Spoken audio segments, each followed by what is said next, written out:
We all in? Yep. Got it. Yes. Okay. Tēnā koutou, tēnā koutou. Katoa, everybody. Here we are, Cambridge Community Board, for the 1st of September. Any apologies? Can anybody hear me? No Sure apologies. can. Yep. No They apologies have been received. Lovely, thank you. Any disclosure of members' interests? No? Okay. Any late items? No. Through the chair, yes, we have one late item that's come up. Kathy Shaw from the Civil Defence Emergency Management has kindly offered to give us an update on what's happening locally in the current lockdown, COVID lockdown. Oh, that's right. She's replacing, the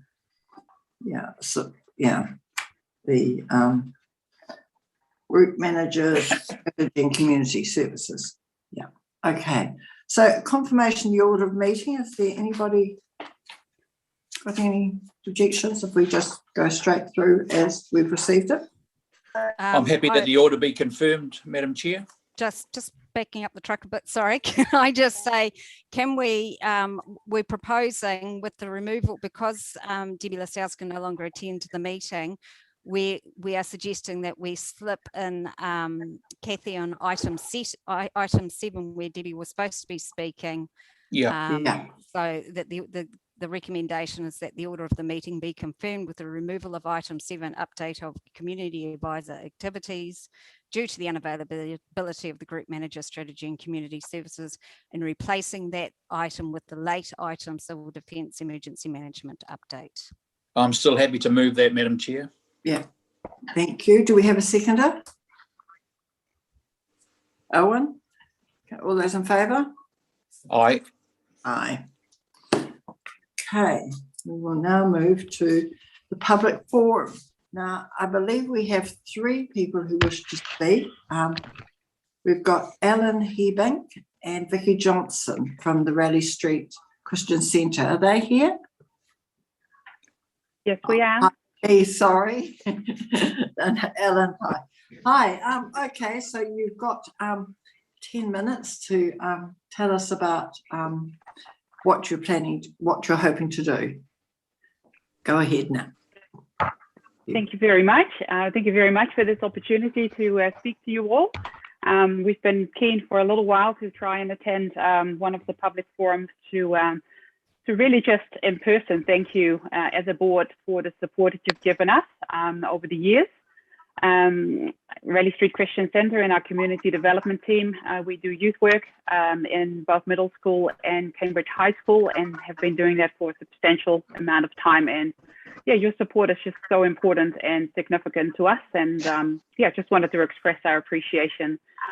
And the second reason we would like to speak to you was just to briefly speak to the recent funding application that we've submitted. And for that reason, I have asked Vicki to join me. We've actually expanded our work last year and have now started working at Leamington Primary School as well, where we run our ACO program. ACO meaning the sharing of knowledge. And it's our desire to further grow and develop this program, and so it can be rolled out to other schools, primary schools in Cambridge as well. So I'd love to hand over to Vicki now and ask her to tell you a little bit more. Okay, go ahead, Vicki. Hi, so I'm Vicki Johnson. I'm a pastor at Raleigh Street Christian Centre. So I've been working in the middle school. I'm the team leader there for the youth workers, and it's incredibly beneficial. What we found was if we could interact with some of the families and the children earlier than middle school, that shows great benefit to the children. So we approached Leamington School and asked, because they're super local for us, asked if they'd be interested in having some youth workers go into Leamington School. They were more than happy to have us come along. So we've been in there since February 2020, and it's going amazingly well. I'm a little bit shocked at some of the issues that we're dealing with children there.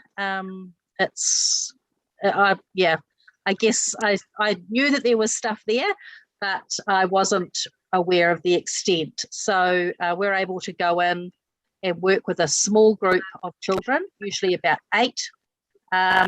We're targeting children who aren't at the extreme end. So those kids tend to get funding for counselling, and their families get a lot of Ministry of Social Development funding. But then there are children who I would say are in really rough situations and dealing with some extreme issues, but they don't get that funding because they're not extreme enough. So we're able to just come alongside, build up their self-esteem, have some good mentors for them to and just hang out. So we did science fun at the start of the year. We blew stuff up, hung out, chatted.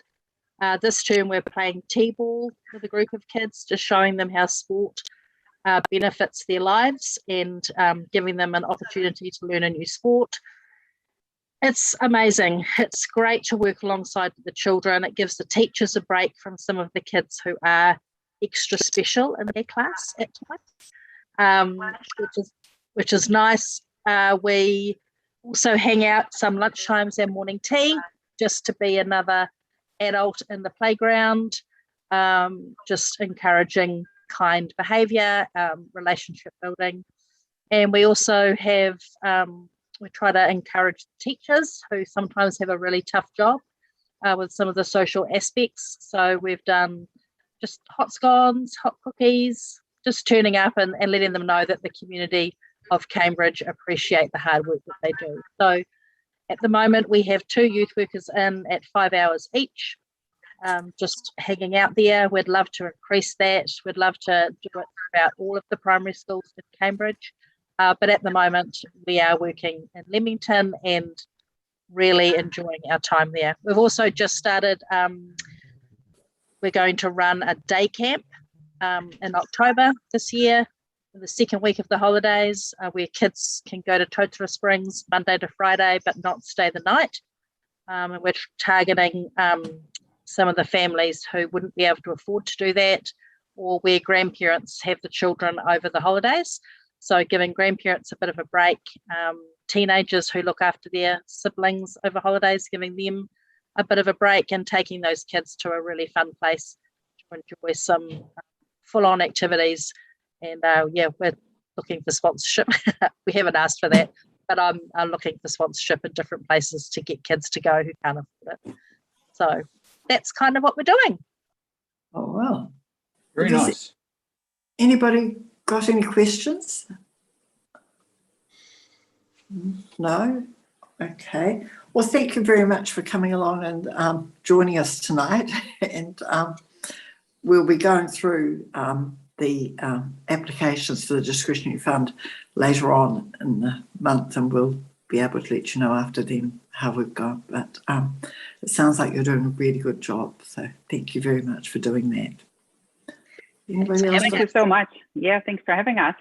That's all right. Okay. Have a fun meeting. Thank you. Thank you. Thank you. Excuse me, people. Okay, now we've also got Miff McDiarmid. Is Miff here? Yes, I'm here. Yep. Okay, Miff, you're going to talk about Destination Cambridge and your discretionary fund application. Yeah, thank you. Thanks for having me. I hope you guys are doing okay in lockdown, level 3. So we've got 2 applications in with you. One you'll be pretty familiar with, which is the Cambridge Christmas Parade, and then a new one for a food trail map and some assistance with printing of that. So Cambridge Christmas Parade is very similar to other years. Budget-wise is exactly the same, other than we're looking at a bit more money for the marketing side of it, because we did have a decrease in some float numbers last year.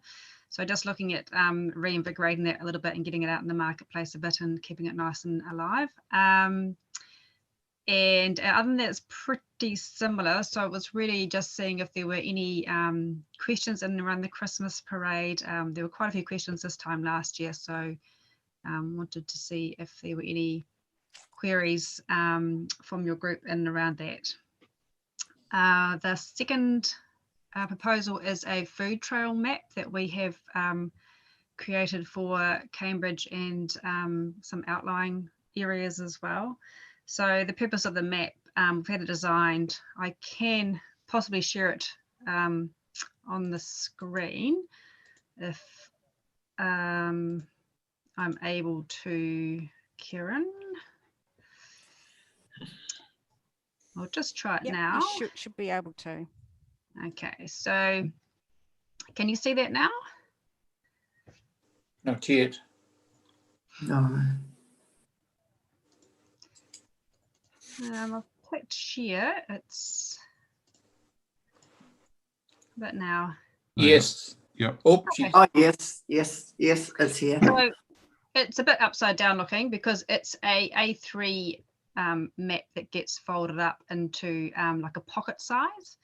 So it's a food trail map, and it's designed to create footfall and foot traffic to some of those outlying areas. So and it's, you know, we've got the seasons that they're open as well. So Boyd's Asparagus, the Cambridge Community Gardens, the Crop Swap, places like Feel Goods and Dante's, which are a little bit specialist in their food offering or their environmental status.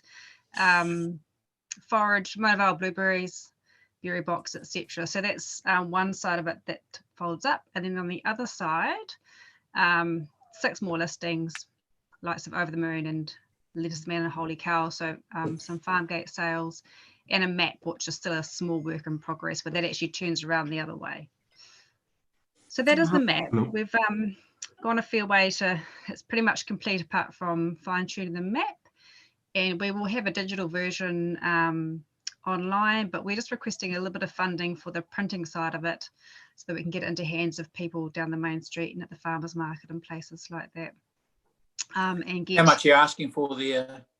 327 is the quote we've had from Printec, who have done it at close to cost for us.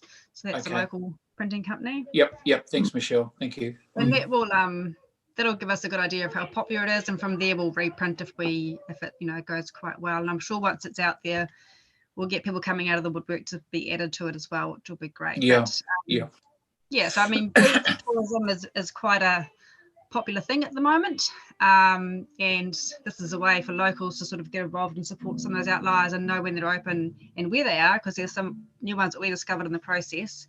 And then when their visitors come back, we can also share it with them. Great. And that was pretty much it from me. We've requested 3,000 for the Christmas parade. I'm just going to tell the kids to get off the guitar. Hang on.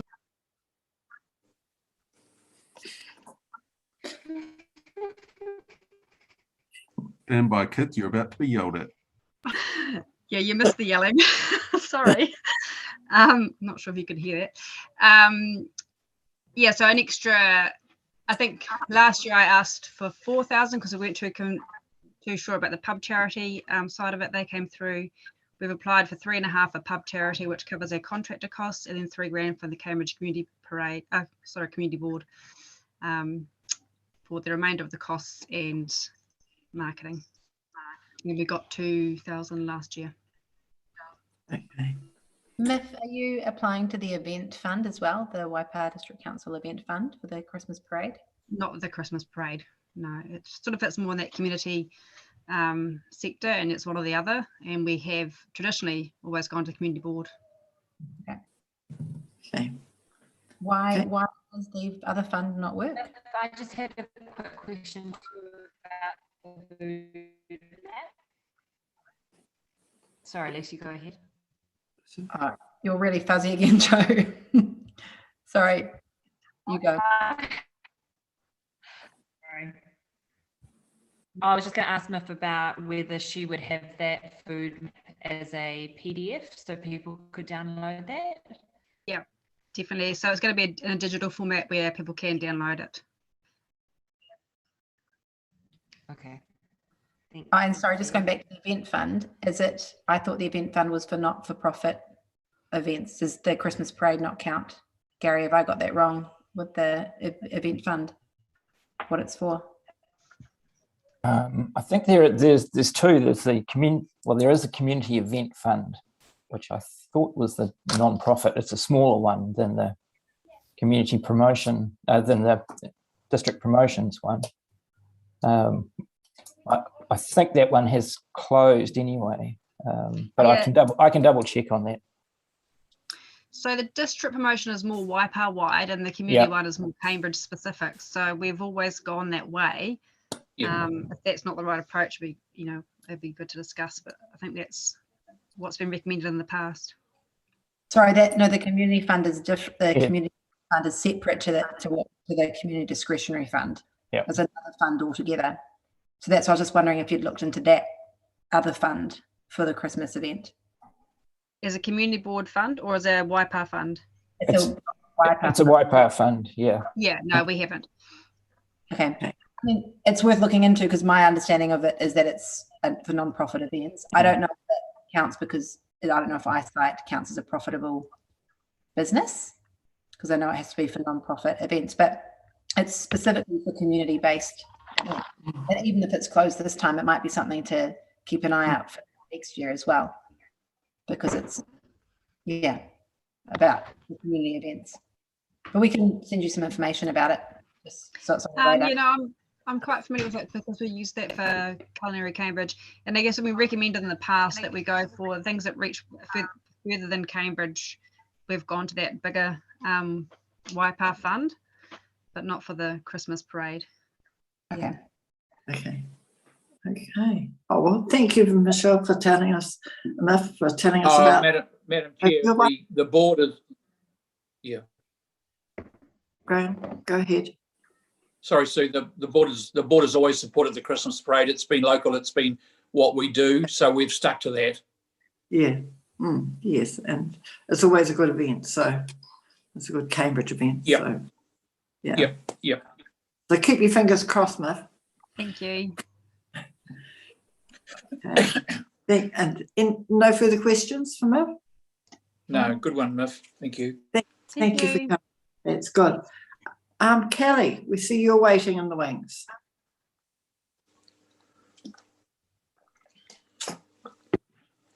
Kelly? Sorry, just had to unmute. Hi, everybody. Thanks for your time. Hi, Kelly. Hello. So, look, when I was reading through the minutes from last time, I'm aware that you guys have had an update around the CCTV recent meeting via Brian Hudson. So that combined with the media press and the Cambridge News recently, I'm going to assume that you guys all have a basic working knowledge of the current conversations around CCTV. Yep. So I'm going to keep this really short and sweet.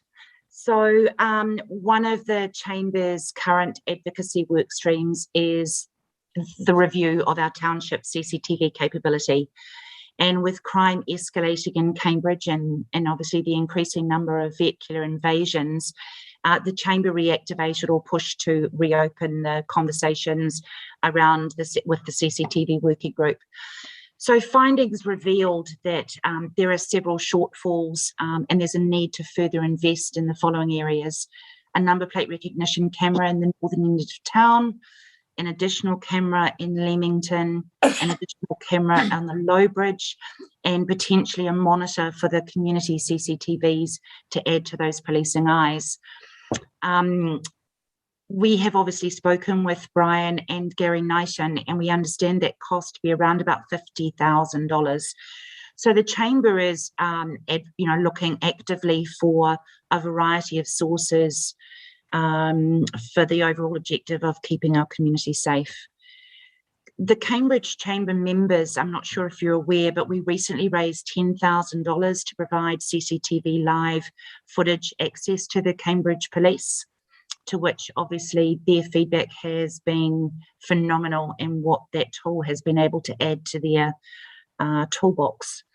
And once we're out of lockdown, we'll also be regathering our retail community who are feeling pretty vulnerable for an update around the security of our town and asking those businesses to make a contribution. Now, whether that's a one-off contribution or a weekly pledge, we'll see how that looks. I mean, obviously lockdown 2 has had a pretty instant impact, and most of the gains that they'd made in the last 12 months have just gone out the back door again. So we know our retailers in particular are doing it pretty hard. It was good to see the sun shining today, and however, and you know, good people out there supporting the businesses today. We're also aware that the Te Awa Mutu Community Board has allocated funding for funds for the CCTV investment in their town. And so as such, I am asking the Cambridge Community Board to consider funding or supporting the funding to the tune of $10,000 to help make our streets and township safer. That's it. Happy to open to any questions. I can see obviously we've got Gary and we've got Brian here, but I would welcome any questions to help aid that consideration. Does anybody have any questions for Kelly or anything they'd like to say? I do, please. Yes, Mike. Thanks, Kelly. I've been following this a bit. Just there's a couple of questions. First of all, is the $50,000 like a one-off upfront cost to get set up what you're recommending, or is that sort of like an annual cost, or what? Just can you give me clarity there? Well, actually, those numbers came from Brian. Would it be more appropriate that Brian respond to that question? That would work for me. Yep. We considered those additional cameras at about $15,000 each, I think was the figure, Kelly, wasn't it? Which includes their sort of fibre connection, power connection, and camera and install and everything. And then another 5,000 to, from memory, was to get a monitor and set up in the police station so that they could get access to the other private cameras, I guess they were, or business cameras that are mounted in stores or on the front of stores that they would port into the police station, you know, via the general internet, so separate to council's CCTV system. Can I just follow up with a supplementary, please, Madam Chair? Yes. So thanks for that. This seems like the whole issue has been a little bit messy till now. Is the capability review that you've undertaken, Kelly, has that been in conjunction with council and police and so on, or are we still a little siloed? No, absolutely. We basically put our hands up and regrouped those people that have been involved from the outset of the drive for the implementation. So that meeting included obviously council staff and councillors, and obviously Brian and his team were involved in that. We also had police and ComSafe there, so it was a very holistic conversation.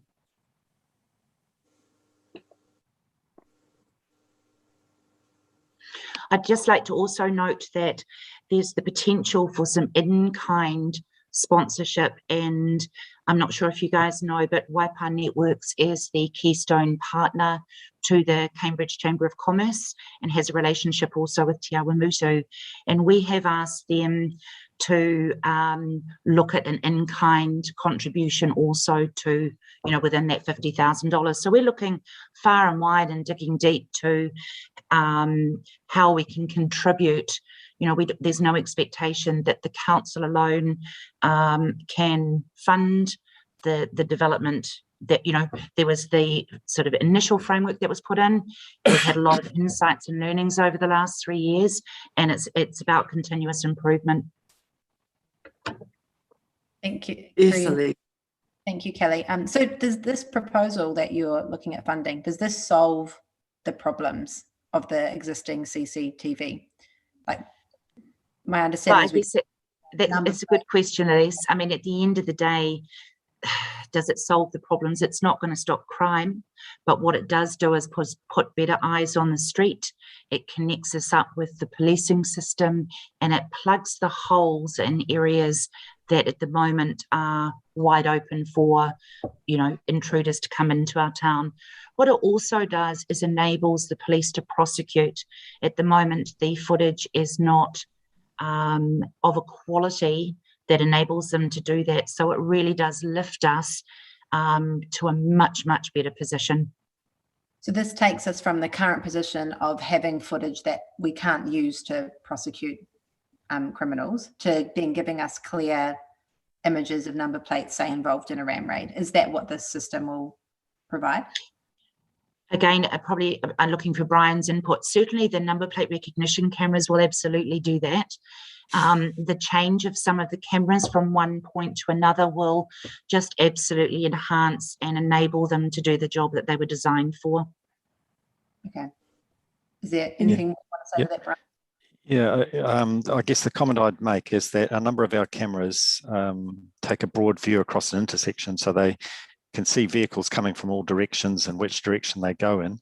But because they're, often at a distance from the vehicles, and and particularly if vehicles are turning around roundabouts and things like that, and in low light conditions, it's often the case that you can't read number plates or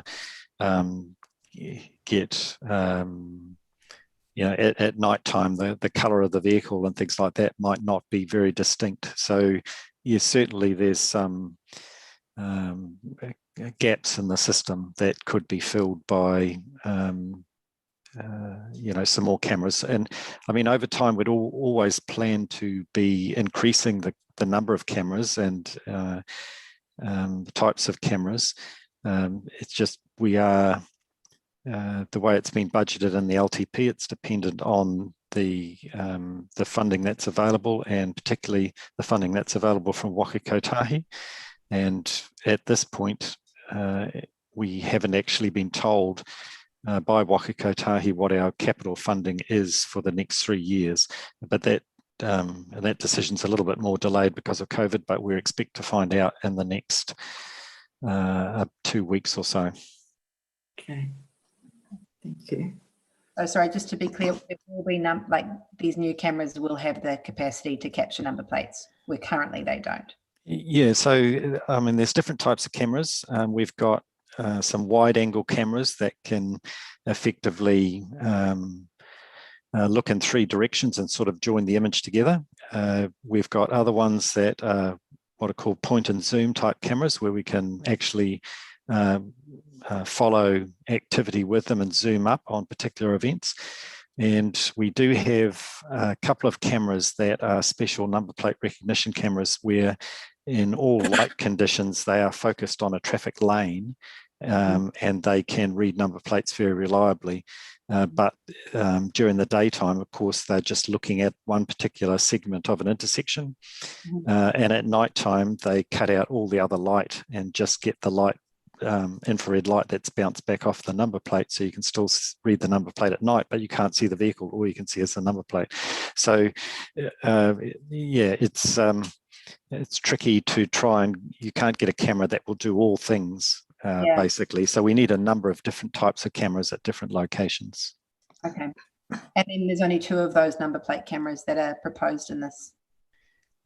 So I guess we haven't decided on the fine detail of that. We would like to get a number plate recognition camera probably out at Norfolk Drive, so it would get traffic that's coming into town off the expressway.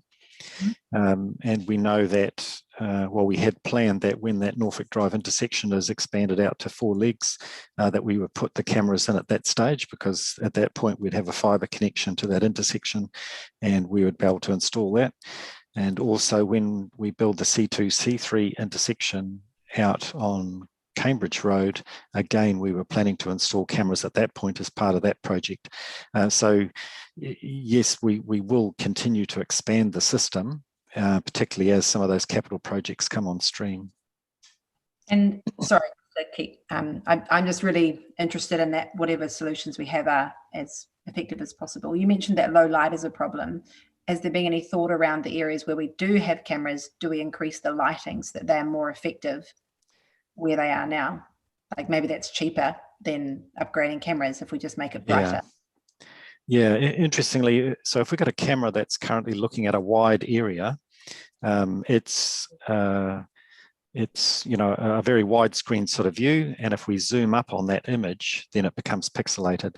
The alternative is to have a camera that looks at a smaller field of view and perhaps capturing one entry point of an intersection, and in that situation we'll get better detail, virtually in all light conditions, but we won't, in that situation, without putting in additional cameras, we won't see all the other legs of the intersection. So those are sort of trade-offs that we have to evaluate with this project. You can't make it in those wide angles. You can't add more lights. Is it too broad a field to make that an area? Yeah, it's not so much. I guess if a camera is focused in on an area, then the lighting is not so critical. But as soon as you've got fog or rain or other things like that, then all cameras are going to have some limitations. I think too, if I can just add to that, Elise, thanks, Brian, that it is a continuous program, and we've been looking at other rural towns that have had CCTV well prior to ours, and they go through step upgrades and they continue to develop and evolve, as do the cameras. So I can't put my hand on my heart and say what we implement now will be great in 5 or 10 years, but I think the team that are there are being well advised by experts in the field, and certainly what we will look to invest in will be the best position for here and now, looking forward for the future. Thanks, Kelly. Thanks, Brian. Yeah, Madam Chair, Graham here. I wouldn't support any funding at this stage from the Community Board. Brian's got this application into NZTA for some discretionary funding as part of a bigger package, and I think we should wait and see what comes with that before we get involved. Really, we're not keen to go to a three-peat on this. We want to get it right the second time, and that shortfall funding will come out of a transport budget or something in council without coming to the Community Board, because we need to have what is the best at this particular time. And I don't see why the board, well, in fact, I don't see why people should stump up with this money privately either, because I think that it's something that needs to be taken on board by council. Thank you, Graham. I think if I could just make comment to that, and I respect your comments, Graham. One of the challenges that we arrived at when we did the review was that NZTA had been a bulk investor previously, and what that did is it compromised the initial proposition for community safety, and because of the investment from NZTA, it became a transport solution. That's true. And there are two quite big things, and when you get NZTA funding, you are left with lesser choices to look after the safety of our community. Yeah. Well, yeah. Okay. Thank you, Kathy, for your time coming to talk about this. Undoubtedly, we'll be looking at this again. But thank you very much for your time. You're welcome. Thank you. Madam Chair, can I just say that we're looking forward, I'm looking forward to a solution to this through my Service Delivery Committee, and I'm hoping that Brian will report back to us in terms of how successful he's been with the funding that he's applied for. So we'll get something through from there, and then I'll be able to report back to the board at the next meeting or before that if something comes up. Thanks, Graham. That's great. And thank you again, Kelly. Thank you, team. Have a good evening. Thank you. Right. Now, the next item on the agenda is the minutes of the previous meeting. I'm going to move that the minutes of the meeting held the 4th of August 2021 as circulated with the agenda be confirmed as a true and correct record of proceedings. Do I have a seconder? Owen, thank you. Does anybody have anything they wish to bring up from those minutes? No. They all look pretty good to me.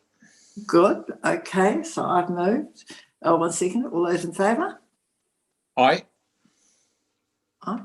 I can't hear all the ayes, but I presume they're all eyeing. Thank you. So we'll take that as moved, seconded, and all those in favour. Thank you. Minutes are confirmed. The next item is civil defence. Kathy's going to enlighten us. The civil defence emergency management. Is that right, Kathy? Is that the correct item? The correct thing? Well, hi everyone. I was meant to just be a cameo with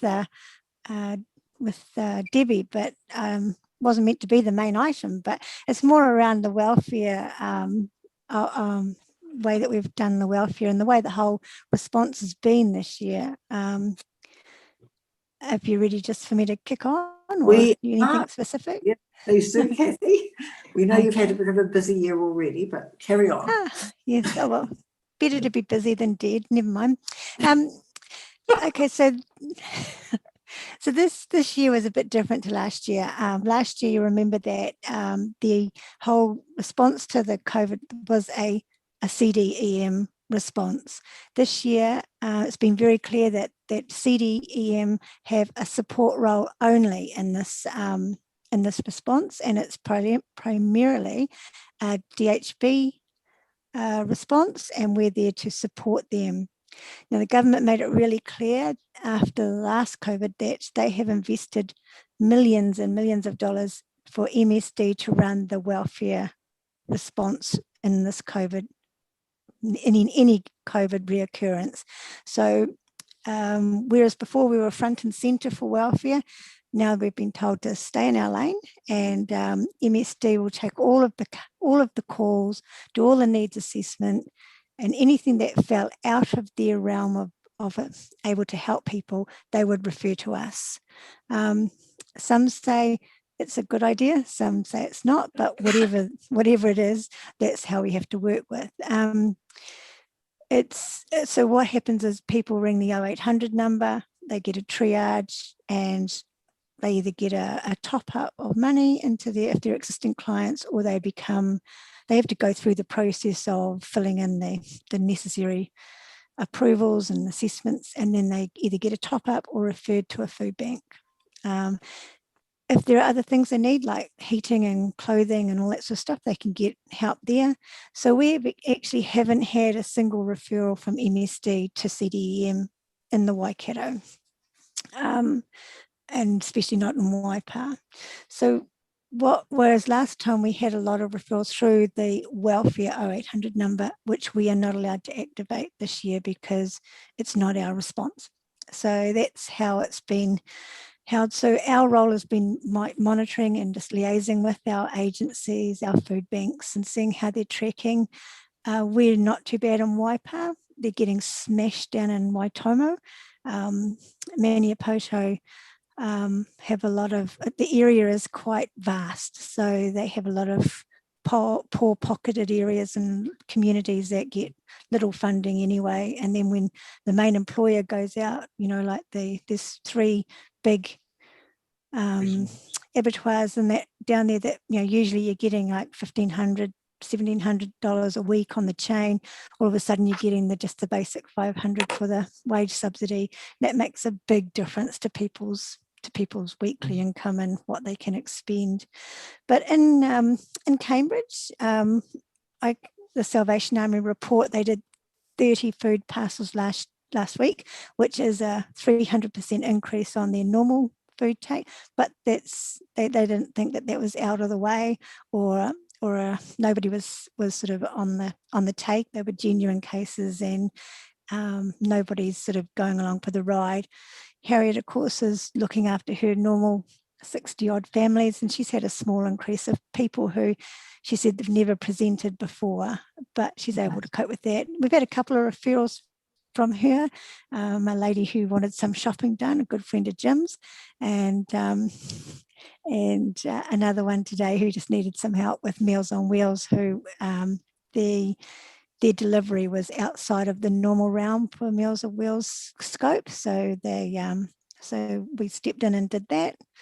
We've been in contact with Age Concern all the way through, and Brent's been good. He's not had any calls from anybody in our area. And Philip's been liaising with Grey Power, and I think there's a couple of people he's then helping out and doing some stuff for Harriet. But on the whole, it's been kind of a quieter response for us than it was last year. And, you know, we've just been lucky that there's nobody in our area that's actually been affected. Has anybody got anything they'd like to say at this point? I just think, you know, last year we had the buddy system, which worked very well. And my concern is that we probably do have some people out in the community, particularly amongst the elderly, who aren't even linked to age concern or some of those other groups, who probably they may consider, you know, having a buddy if they felt there was someone they could ring like they did last year. But they're not necessarily going to go and ring, you know, senior citizens or any of those other groups. And that's why I think it was one of the strengths of last year, but I could be wrong. So totally agree. So it's there's what we've found is there are a lot of people who would not even think to ring MSD for help. There are people who they don't think they need a benefit, or they don't need money, or they don't need this. They just want something else. But so they don't even think to ring that number. And that's a discussion we've been having at a group level with our the Waikato Welfare Coordination Group. It's been brought up right throughout the region, is that, you know, people don't like to ring MSD for whatever reason. A lot of iwi people find that they get a stigma. A lot of communities haven't got the data or the phone coverage to ring them anyway, and so it's part of the feedback that we've been giving them. But the government's made it very clear that this is what they put in place and this is what we should do. And so we're going to, like the Waikato welfare people, we meet every week, 3 times a week, and we discuss what's happening in our patches. And this is a theme that has come up throughout the whole region for Waikato, because we do think that people are falling through the gaps, but we can't advertise to go and find them because it's not our gig, it's a DHB gig. And whereas before we could put the 0800 civil defence number out, which is sitting in the background ready to go. All we just have to do is flick a switch and the call centre will be on. But at this stage, the government said that it's not needed. MSD are coping, and there's but feedback back to MSD is that, or back to the government, has been that, you know, up through NEMA, that this might not be working for everybody in our community. It's the old story, Kathy. The local people know their patch. Yeah, and there's got to be a way where we as the community board can get a message out, say, contact somebody.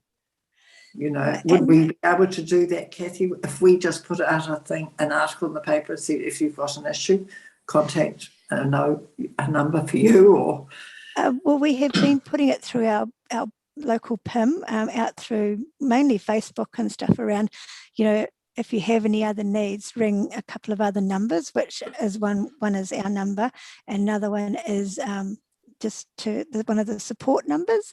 But we sort of can't be seen to be advertising in as a competitor to MSD, I suppose you could call it. But we have done some articles to say, like, hey, you know, if there's anything you can do out there, contact us or the community house, or because we've got community houses in all of these towns, and or the CAB, and so they haven't yet. But it's mainly been on Facebook and the websites and stuff. I don't think, not everybody has access to those or looks at those. So certainly there are things in this response that I think we could do better in the welfare space without standing on the toes of MSD. But we're only a phone call away if people do know. And also the other thing is that we're not allowed to use any of the information that we had from last time. All of that information had to be deleted and actually wiped from any of our devices around the people who had needs last time, because we thought, we could just make contact with all those people again. But we're not allowed to, and we weren't allowed to keep that information anyway. So those spreadsheets have all been destroyed as part of the Privacy Act that's required. Oh my God. The people in Wellington need a rocket. I mean, it's just not even. It's ludicrous. It is really bad. You know, I mean, there's got to be a way around this. And maybe we're going to have to start getting a bit bolshy around the town, even if we had to sort of put little notices on letterboxes ourselves. Can we talk to the neighbourhood watch people? Oh, I'm in contact with them all the time. We have as I said, we have our welfare meetings every 3 times a week, and then at the end of the welfare meetings, I send a summary out to all of our local welfare committee, our agencies, and on those are people like the CABs, the ComSafes, the Safer Communities, the patrol people, the Red Cross, St John's, the churches, the Principals Association, the Lions, there's all of those agencies are included, and they know that they can ring us if they need to, and we have chats with them. But they are saying that they're not having a lot of extra needs either. So, like Brent was saying that, you know, like he's local, so he knows a lot of people, but also what we've had is members of the public ring up saying that they saw an older lady struggling putting out her rubbish, and when they got talking to her, that her husband was in hospital and she might need some help. So I popped around and put a little note in her letterbox, and because he didn't know her name, and just said, you know, if you do need any more assistance, give me a call. And she just rang to thank me, but she didn't need any more assistance. But it was nice to know that, and she's got my card, so if she needs anything, she can. So if you do hear of anyone, just give me a call or flick me an email, and we can pop up and chat on. You know me, Sue. I don't mind looking after people. Look, just in relation to the lady that Kathy was talking about that I know, I'm very happy to share her phone number and address. And you just need to put aside about an hour, but yeah, anytime. Unfortunately, I did leave my card with the 3 punnets of soup that I dropped into her today. So, okay. I just don't know. I just have to, Yeah, good on you. Chair, I'd love to have Kathy come back at our October meeting and just give us a brief update. I think Kathy's an on-the-ground person. She's got so many contacts, and I think what she has to tell us is absolutely invaluable. Thanks, Kathy. Yeah, really appreciate it. So we'll have to try and work and see what we can do to get the word out there that you don't necessarily have to go through MSD. I mean, who wants to go through MSD? Half of them will probably go, oh, they'll take my pension off me. well, and a lot of them too, they haven't got, like, sometimes you ring MSD and you've got an hour-long wait, you know, and that's really hard on some people too. But and then sometimes you ring in and they've only got a 4-minute wait. So, but I think you've got to remember that, unfortunately, when you ring MSD, if you're in Cambridge, you might get someone who answers from Invercargill or Whangarei or wherever. It's not necessarily someone that's local on the ground, and So, but yeah, if you hear of anyone, Sue, just flick me an email or you give me a call. Well, thank you for that, Kathy. And I think that's a reminder to us all that if we come across anybody that we think, you know, perhaps could be put in touch with Kathy, that we do it. Really appreciate that. Thanks, Kathy. Does anybody else have any questions for Kathy? No. Thank you for coming, and carry on with good work, Kathy. Thank you. See you later, guys. Thanks, Kathy. Love you. Okay, can we have somebody, I'll move that the Cambridge Community Board receive the information from Kathy Shaw, Emergency Management Coordinator. Do we have a seconder? Yes, I'm happy to second Kathy's report. Thank you. All those in favour? Aye. Thank you, carried. We're now going to move to quarterly reports. So we've got John Miles here to talk about property projects. All read pages 15 to 26. So he's going to speak to us about this report of himself and Bruce Nuns. Carry on, John. Thank you. Good evening, everyone. So this is a report for the 1st of April to the 30th of June quarter.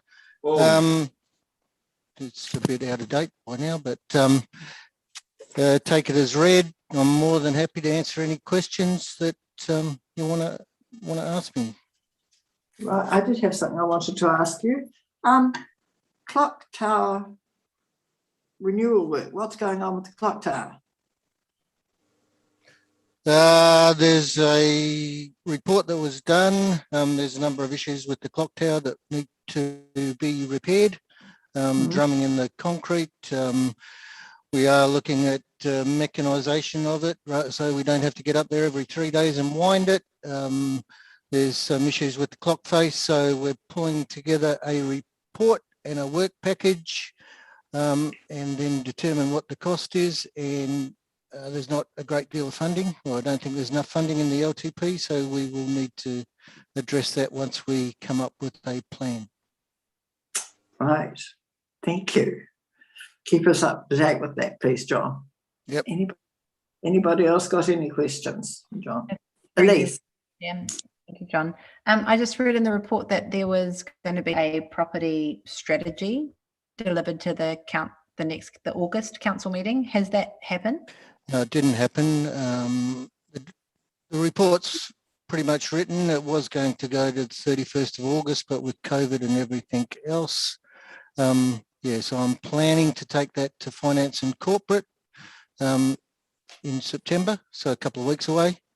Yeah, so basically been working on that for some time. It addresses some of the disposal issues that we've got with regards to funding some of the works in the long-term plan. Okay, so that'll be presented at the next council meeting? Hopefully it'll go to the next council meeting. Yep, I'm hoping to take it to the exec next Thursday, and then Finance and Corporate, which is normally about the middle of the month. Right. So does anybody else have any questions for John? All happy with that one? So what have we got here? We can receive the report from John. Do we receive that one, or do we wait and do the two together? We'll do the two together, Madam Okay, Chair. so we'll just switch to Brian then. Thank you, Brian. Can't hear you, Brian. My apologies. Hopefully you can hear me now. Thank you. Oh, we can see you. We can see you now too, Brian. Welcome. Yes, that's right. Didn't want you to have to put up with my face for too long, prior. If we could take my report as read, and if there's any questions on the content there, very happy to run through any points. Okay, I've got a question, Brian. The Te Awa Cycleway, where you found a heritage site and it's now been covered over, is there going to be some signage adjacent to that site to say what was there, what was found? Right, that's a good suggestion. We haven't made any decisions around that yet, but certainly there's been lots of good information gathered, good photographs, good plans, survey data of the area taken. And there's been analysis of some of the microfossils and other materials found, so they know what sort of gardening and other things were going on in that location. So there certainly is some good data to produce some signage. That would be really good. That would be something you could work with local iwi on too. Yes, yep. Oh, well, I hope that happens, because it will make the rides or walk out a little more interesting as well. And yes, that's great. Thank you. Any other questions? So Graham here. Brian, can you give us a little update on the Waipapa Road situation, please? Just whether the grooving's been completed. I'm heading down there tomorrow, so just wanted to know what was ahead of me. Right, yes. So we managed to get some of the water cutting done there before lockdown sort of stopped us in our tracks, but we are hoping to get back there again before too long to finish that. Thanks, okay. Yep, Jim, good. you wanted to ask something? Yeah, through you, Madam Chair, just for Brian, the billboards that the police are wanting to put up, if they come back to you with an identified site where they want So is those the billboards talked about in the road safety education part? Yep, so those billboards are all up. They're in the locations where we have permanent sites with signposts and framing and everything in place, and we swap out those billboards for different messages several times a year. So all of those signs are up now. I obviously drive where I'm with my eyes closed. Yes, the majority of them are out in the rural areas on the higher speed roads where the majority of the serious crashes happen. So if you're not frequently out in the countryside, you may well have missed them.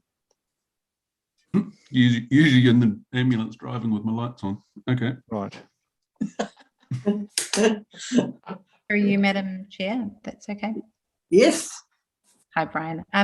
Hey, just the CCTV maintenance costs, which seem reasonably high, is that something that's included in the council's LTP, the maintenance?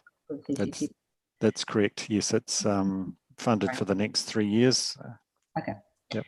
And does the new system increase that maintenance cost at all?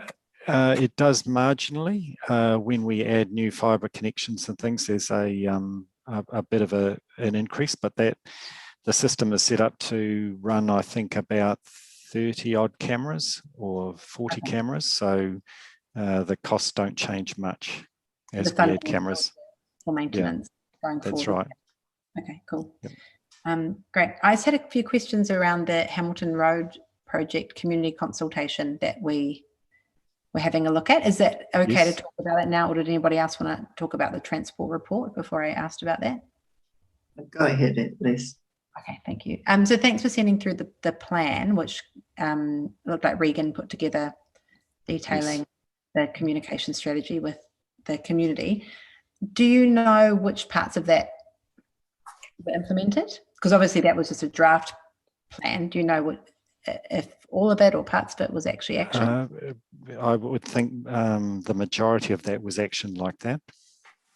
Okay, but there's not necessarily documentation that says this happened on this date, etc. No, I guess there'll be a trail of invoices for all the advertising and other things. So there will be a bit of an audit trail of the work done, and there'll be in the newspapers and stuff that was up on our website, and all of that there will be a trail if we spent time digging backwards to find all of that material.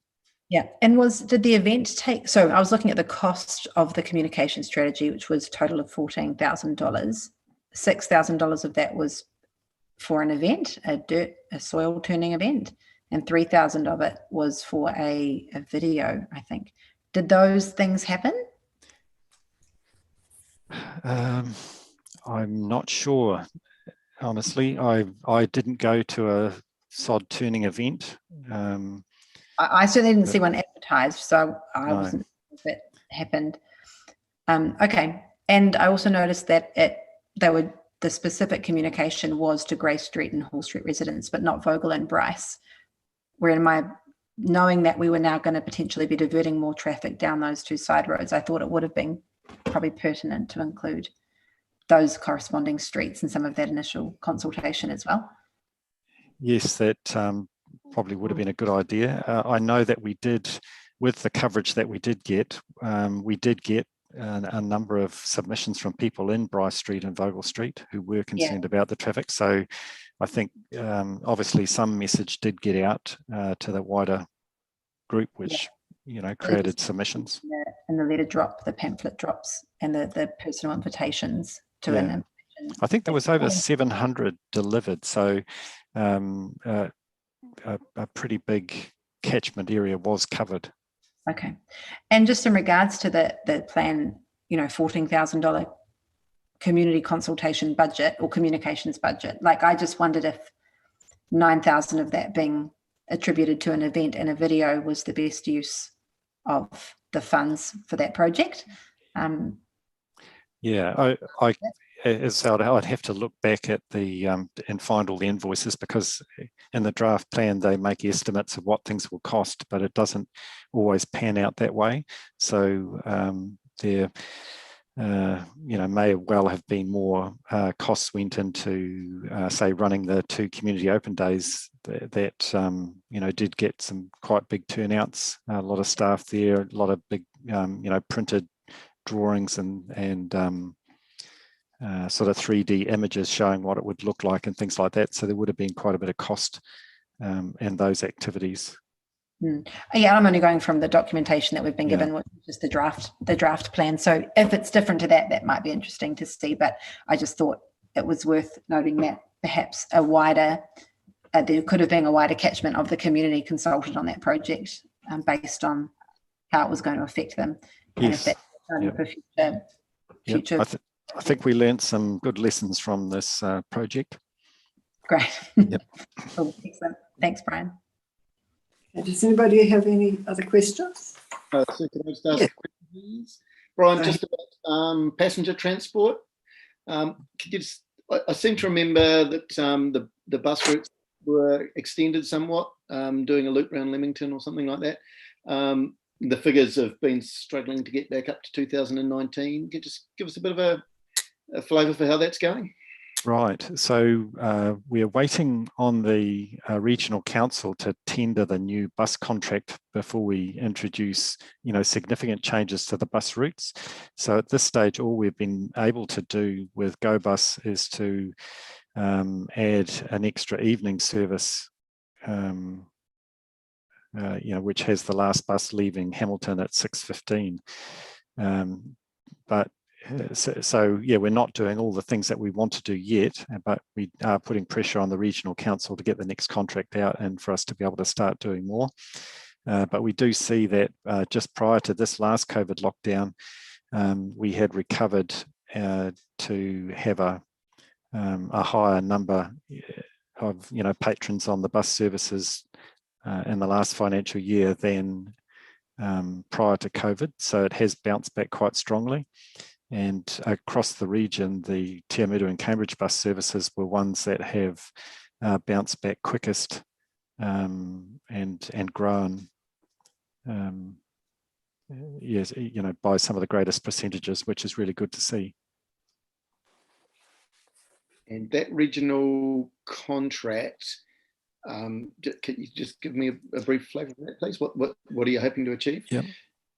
Right, so bus contracts typically run for 7 to 9 years, and our contract is overdue for retendering, and hence, the buses that were bought for our service are now sort of starting to show their age. But through, I guess, the work that council's been doing to come up with a new passenger transport plan or an increased service plan, and government's ability to fund increased services and the like, the retendering of the contract has been put off. So the regional council is the party that has to pick up the government funding and run the bus contracts. And so we're a bit beholden to them to get the new contract out to tender. But they tell us that they are working on it and that it will go out to tender in 2022. So that's when we'll be able to make the significant changes that we want to make. Okay. Any further questions for Brian? Yeah, just the transport strategy review, is that still ongoing? It is. We completed the workshops before lockdown, and our strategy team are busy writing the outcomes in the strategy document. Technical staff are also working on the transport modelling piece of work that will feed into that. And so we're seeing the early results of that modelling and correcting the errors so they can do the final runs and produce the reports and maps and things that will go into the strategy.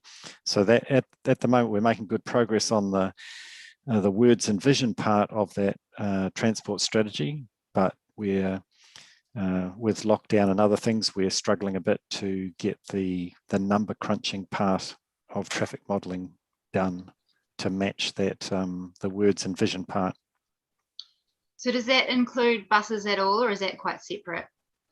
It certainly has some discussion in the strategy about buses, but we did do a separate bus transport business case last year, which looked at a whole lot of different options for buses and whether they could, go via the airport, what were sort of optimum frequency and hours that buses should run, and what routes could be used around Temadu and Cambridge to get the maximum number of people, close to a bus route, and also how could we get more internal type trips happening on the buses, say from Leamington to into town or to the high school. So all of those sort of points were covered in the business case, and that went into the LTP and was funded, an increased amount of money was funded for the next 3 years. So we're just waiting now for the new contract to go out so we can start implementing some of those improvements. Okay. Any further questions? Just one final from me. So, and it's not a question, Brian. I've moaned a couple of times about Mangatautori Road. I imagine as transport manager, you don't get many bouquets, but thank you for Mangatautori Road. It's really brilliant. Great. No, that's good to hear. It was a bit of a painful process. We did, the contract did not run smoothly, and it took much longer to complete, and a lot more effort. But yes, I'm pretty pleased with the result as well. Once we also get our capital budget confirmed by the Transport Agency, then we want to be able to install the last piece of guardrail along that lake edge, where the roadway sort of drops off a bit to the edge, and that will complete the picture. But yeah, we're pleased to get to the to the end of that. I'm sure all residents and road users will be pleased too. Yeah, good one, Brian. That's super. Okay. Can we have someone? Sorry, Sue. Well, there's just one from Jo. She said that she's trying to speak, but we obviously can't hear her. So, Brian, the question that Jo wanted to ask was about the urban mobility business case and what the priorities are likely to be and how those priorities will be decided, was her question. Right. Yep. So the urban mobility business case is progressing. It's nearly complete. We expect to put a draft to the Service Delivery Committee meeting this month. While it's a draft, it's sort of close to final, I guess you'd say. It's been through a lot of reviews and the like, but it still has to receive sign-off from the Transport Agency for their funding input, and so it won't be final until they've done their final checks and have given it their sign-off. So in each town, we're looking to, I guess, the most significant project that will make the biggest difference in the next 3 years of the LTP. So the route that will link up the most destinations, attract the most cyclists, and be of most value to each town is. And so the business case does suggest some priorities. And for Cambridge, the suggestion is getting from the Victoria Bridge, linking to both the Cambridge Primary School but also the Cambridge Middle School as a high priority. But there is a governance group that's planned, and obviously a consultation with the community that will be able to have input into that program. And when does that public community feedback opportunity take place? Yeah, so I guess the first 12 months of the program is really going to be around that, getting those governance arrangements working well, and doing that broader consultation.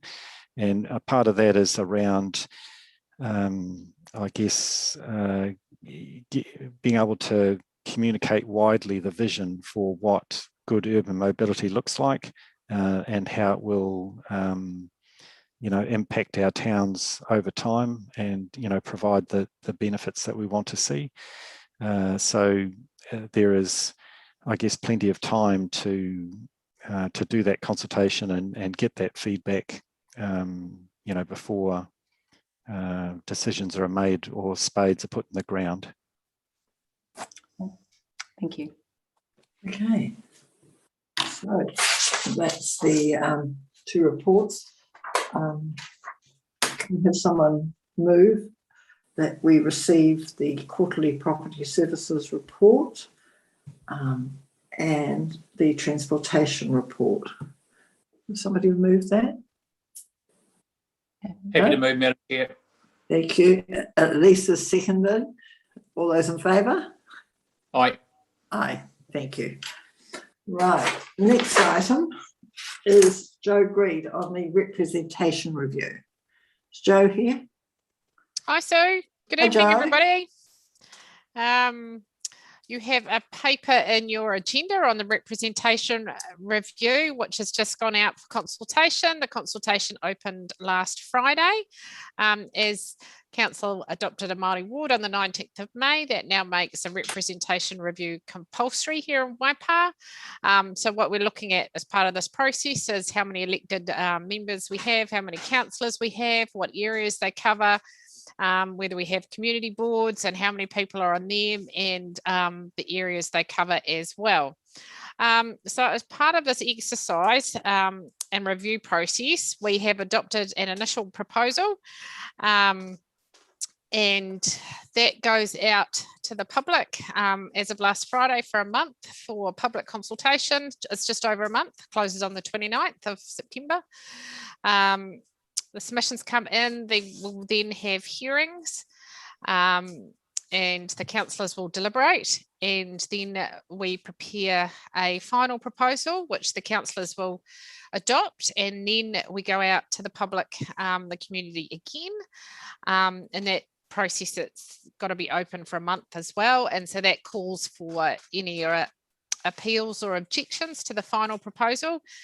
And then if we get any of those, the matter goes to the local government commission who make a decision. So it's quite an extended process that we're embarking on. We have got some changes that we are proposing with this representation review. There's a number of them. We are looking at reducing the number of councillors from 13 down to 10 general ward plus the Māori ward councillor. Because of the numbers that we have in our district, to try and balance the urban and rural with the growing urban, we've had to look at how our rural wards are structured, because we've got to make sure that the councillors represent a similar number of people. So as part of that process, what we have done is combined the Porongia and Kakapuku wards. So those are the 2 wards that look to Te Amuru as a service centre. And then on the Cambridge side, we have extended the Maungatautari ward around to include Kaipaki. So now all those areas around, rural areas around Cambridge are part of the Maungatautari ward. In terms of the urban ward boundaries, there was just some minor changes to them to accommodate statistical areas or accommodate future growth. In terms of the boards, community boards, they are, council's gone out with a very similar structure to what we have now. In terms of Cambridge, the difference will be that there, in terms of the numbers, there's 4 rather than 5 elected members in the Cambridge subdivision, and with the Maungatautari subdivision, you've now got that now will cover a bigger area, including Kaipaki. And then on the other side of the district, Te Amuru has effectively stayed the same. So that's really the key changes that we're proposing. has anyone got any questions about the proposal or anything that's come out of the statement of proposal that was attached to the report?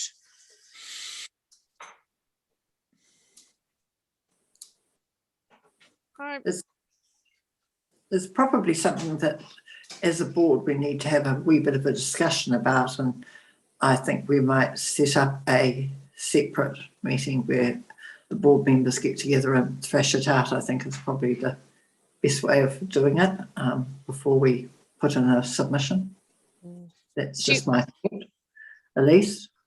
Sorry, Jo, did you want to say something? Well, I was just thinking, do you want to, because this will be the only meeting before the submissions close, so do you want to table a recommendation now that you're going to submit, and if possible, if there's any areas that you've got any consensus on now, you can include that so that you're able to put in a submission in time?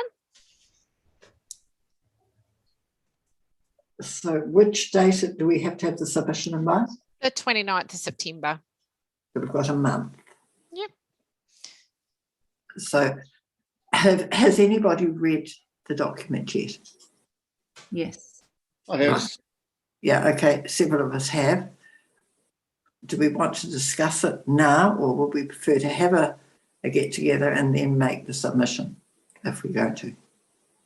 So we have had dozens and dozens of scenarios to go through as a council.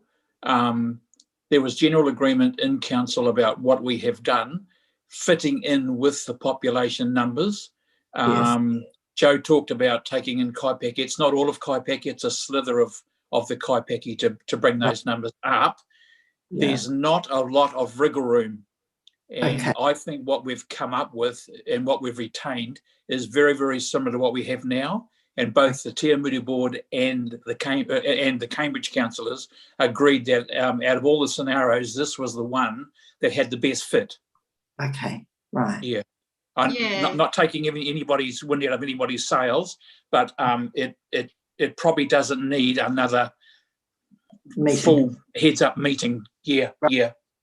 You're very constrained under the Local Government Act.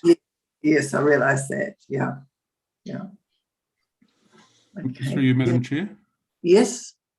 I'm 100% behind Graham. I don't think we need another meeting. It's pretty well outlined. We've discussed this and Joe's presented this some time ago, a couple of months back. Yeah, same for me, really. I think what's in the proposal is along the lines of what we've already discussed, and I'd be pretty happy to support it in a submission as it is. Okay. Anyone else? Yes. Yeah.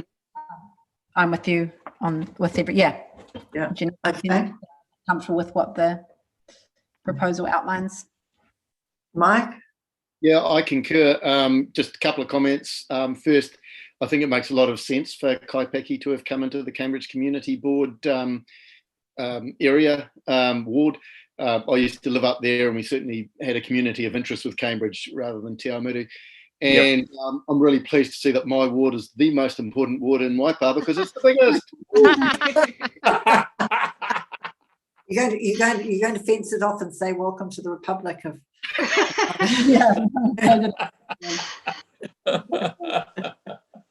Sorry, through you, Madam Chair, and I know this doesn't change anything. I was just interested about reducing the numbers. Even though we've had population growth, has something has the equation changed that says that you need less representation?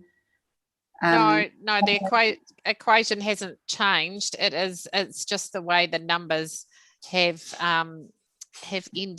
ended up, and in terms of that plus and minus 10% rule, so it's got to be balanced with the Maungatautari one, and then the Cambridge ward councillors, and so that they've all got the rural wards. So say Maungatautari is representing how many people? Is it like, this might how many people do you? There's at least 6,000.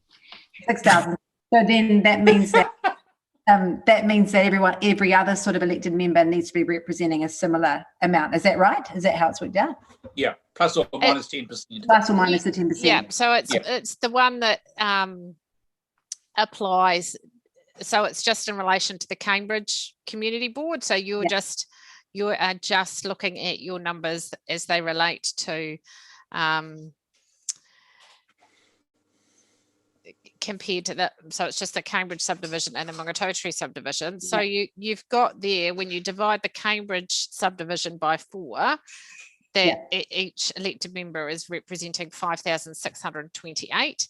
And in terms of the Mangatautari subdivision, with the 1, that's 5,970. Yes, yeah, I understand. So it's kind of been redefined by the changing of the boundaries. That's what's changed. Yeah. So we've got to include all of the statistical areas in that number. And so they've all been included. As well. Yeah. Cool. Thank you. Yeah, that's fine. I was like population growth, but it was just understanding how that changed. Yeah. So in terms of the councillors, they've lost 1 out of Cambridge, 1 out of Te Muru, and 1 out of the rural ward. Yeah, thank you. Sue, can I just have one point of clarification from Joe, please? Yes. If you go through this process and you get a single objector, does that mean it has to go to the Local Government Commission for decision? Yes. Okay. Yep. There's no kind of threshold or criteria as to what that objection or appeal might be. It's just a tough case. You live with it.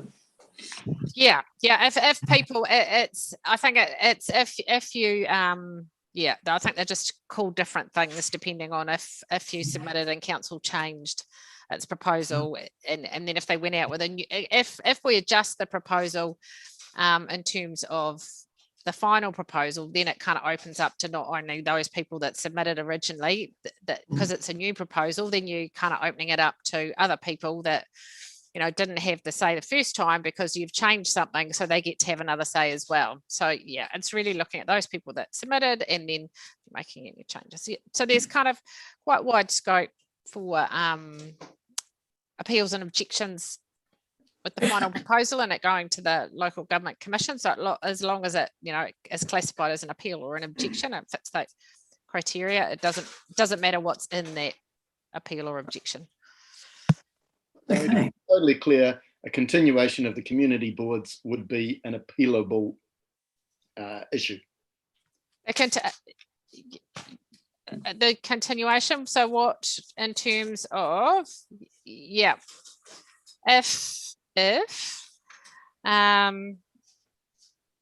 so an appeal can be made by a submitter on the initial proposal about matters related to their original submission. So that's what they classify as an appeal on the other end. And an objection can be lodged by any person or organisation if a local authority's final proposal differs from its initial proposal.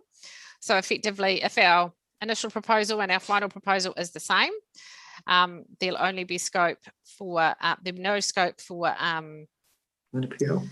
An objection, but there will be scope from an appeal, and that will be by a submitter about matters that are related to their original submission. So that'll be where council hasn't taken what they thought should happen into account. And so then if that kind of relates to a community board issue, then that could potentially fit that criteria. Thank you. If they've made in that initial submission. So it's on any aspect of the initial proposal that you can get a submission or on. Okay. So. Yes, Sue, just wanted to clarify and just make a couple of comments. Very strong support in council for the retention of the community boards.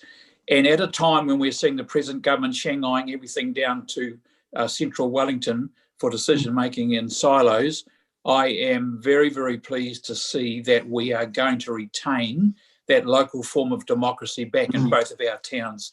To me, that's crucial because we're grassroots and that's where people relate to. Yeah, and I think that's something that we have to be very aware of, and it's certainly something that was talked about quite a bit at the Community Board Conference this year. Yeah. There's a worry that community boards could go, and really community boards are the for so many people, they are the lifeblood of communities everywhere. Not that, Yep. you know, council's good, but it's not quite the same as a community board. Okay, so we, someone moves that we accept that the Cambridge Community Board submit feedback. Do we need to submit feedback at all? Yes, Madam Chair. I've had a play just based on the discussion that was there, and I'm recommending that that the Cambridge Community Board submit feedback to the Waipa District Council representation review statement of proposal in support of the proposal. That sounds pretty good to me. Good, Kieran. Yep, great, good. Okay, so can we have somebody move and somebody, Mike, Alana second. All those in favour? Aye. Aye, right, carry. Thank you. Thanks. Now we move to the Cambridge Reserve Landscape Working Group. Now this was, this was a discussion we had about discharging the Cambridge Reserve Landscape Working Group. This is something that you put forward, wasn't it, Elise? Would you like to speak to that one?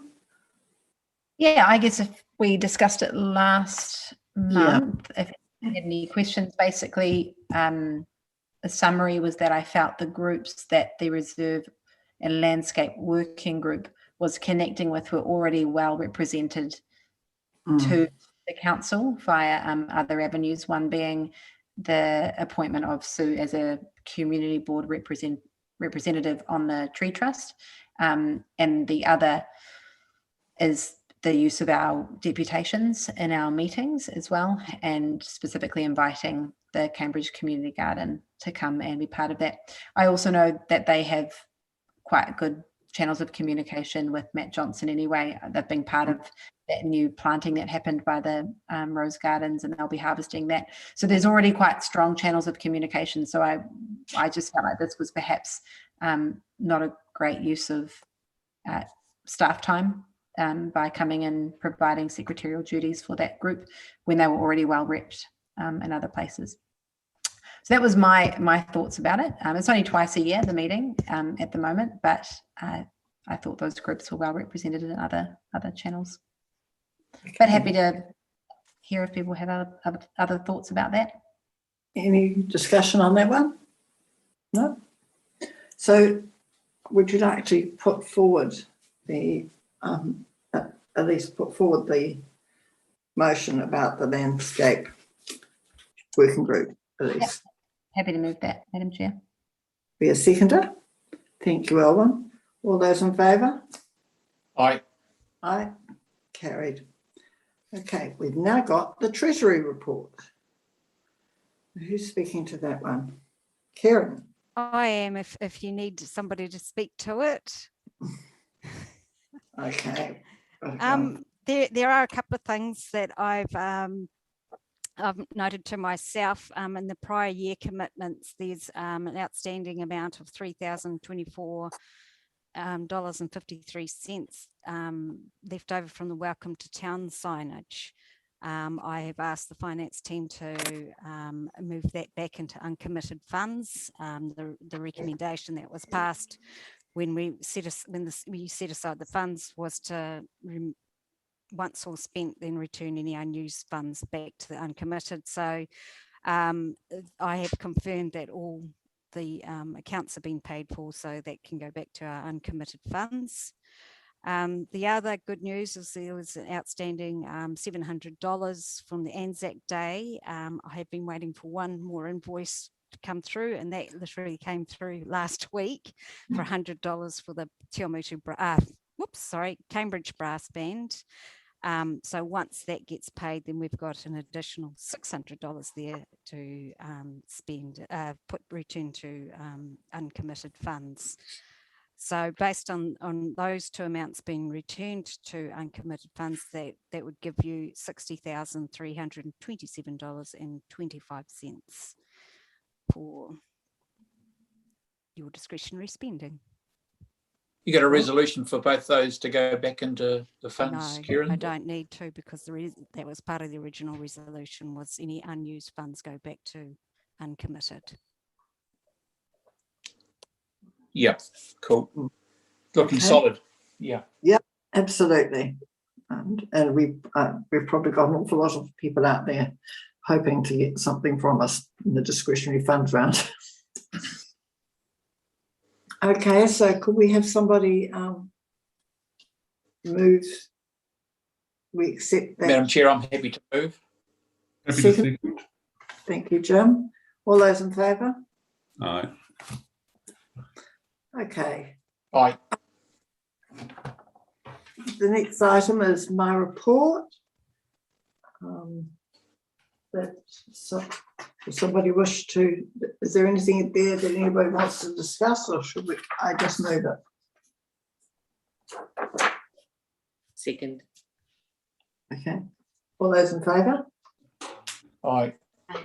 Great, thank you. Right, we're really moving along tonight. Board members' report from meetings attended on behalf of the Cambridge Community Board. Alana.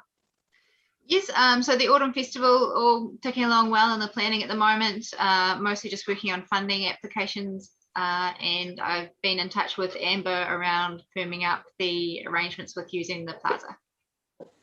Great, thank you. Jim, Chamber of Commerce. A lot of just COVID stuff. We had a meeting this morning, actually.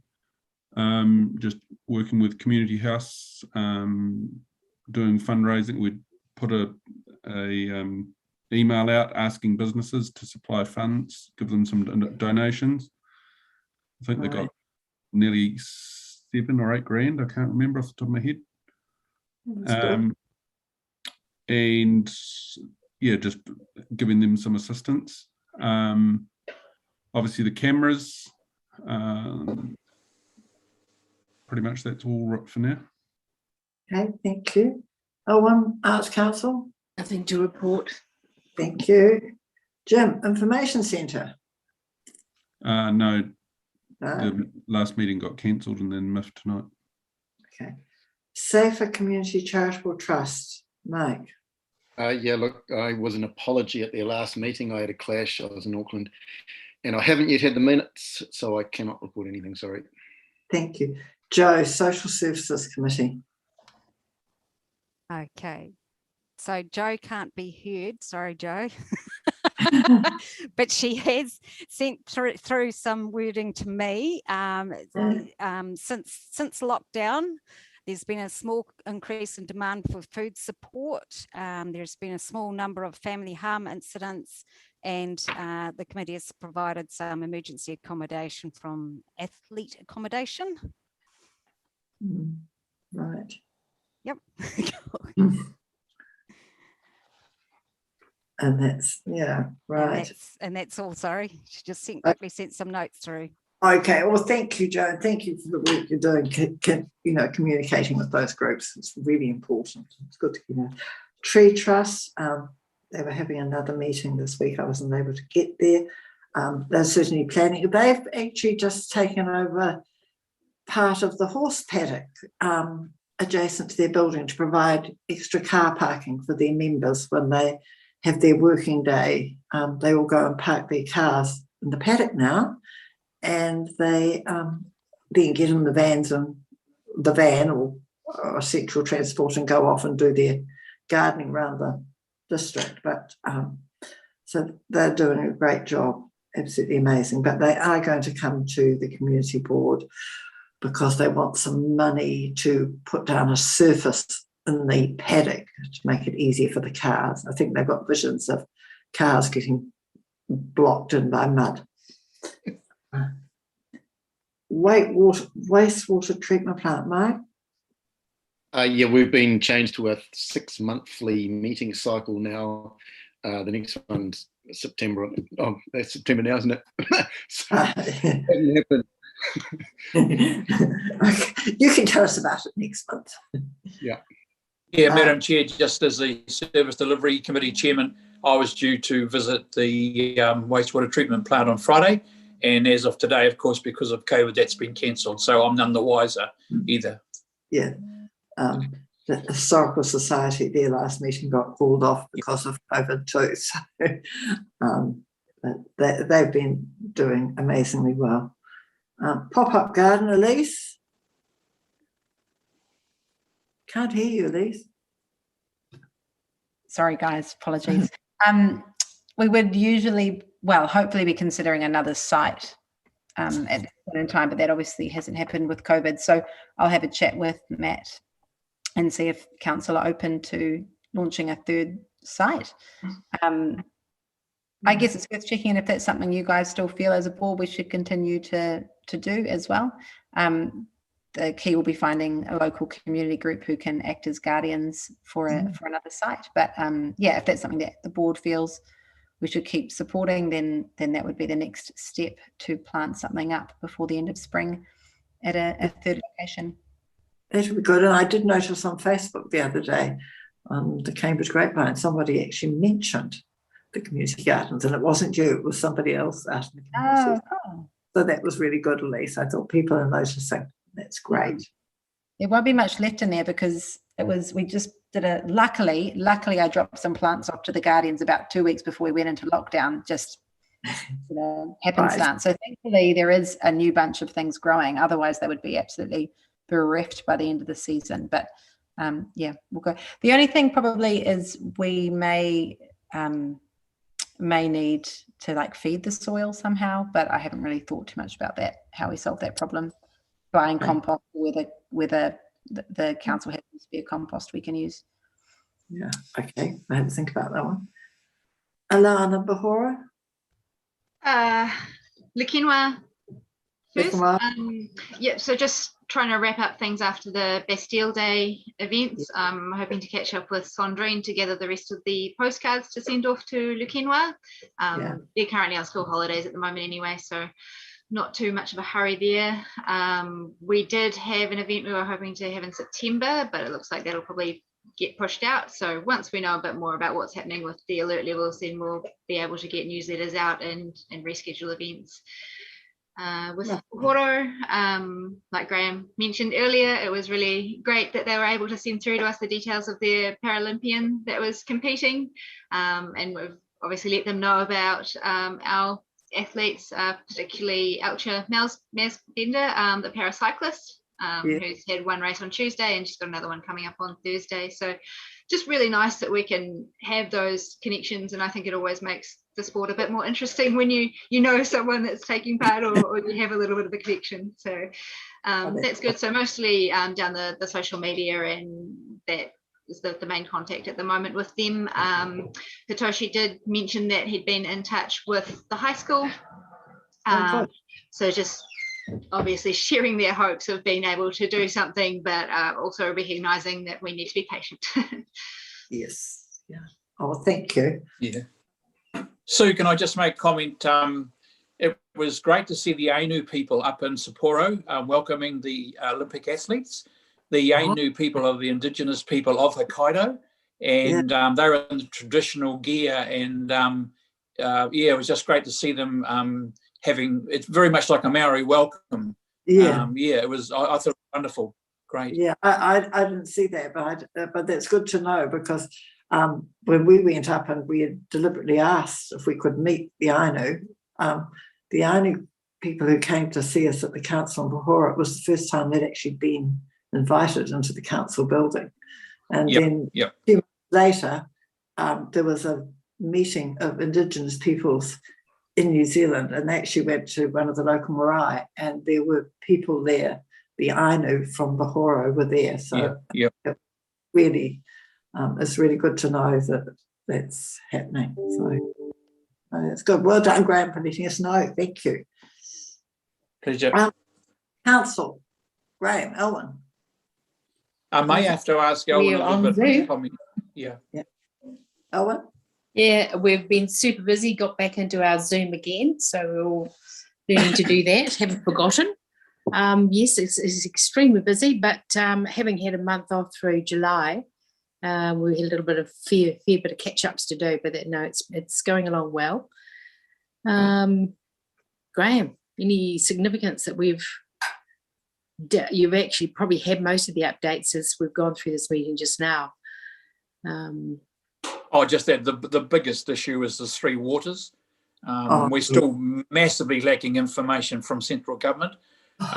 You may have seen some press releases that, there's a whole lot of councils that are just not thrilled to bits about the proposal, and there is a fear that government, because it has the majority, will just ram it through Parliament. But it is a massive concern to the public, and Elwyn, like me and the other councillors, have had dozens and dozens of emails asking for that public referendum on this, because it's a valuable asset that they don't want to see lost. Yes, I think it's just something awful. Yeah, I noticed a lot of iwi have come out against it as well. So, Yeah, I think, yeah. I think it's concerning a lot of us. Yes, Elise. Can't hear you, Elise. Yep, sorry. Graham, what options does council kind of have to express their disappointment, unhappiness with the Three Waters proposal? They're currently putting a package together to take to the public. I think that should be done fairly quickly. The time that the government has given us is very, very limited, and we've always been pretty brassed off with that.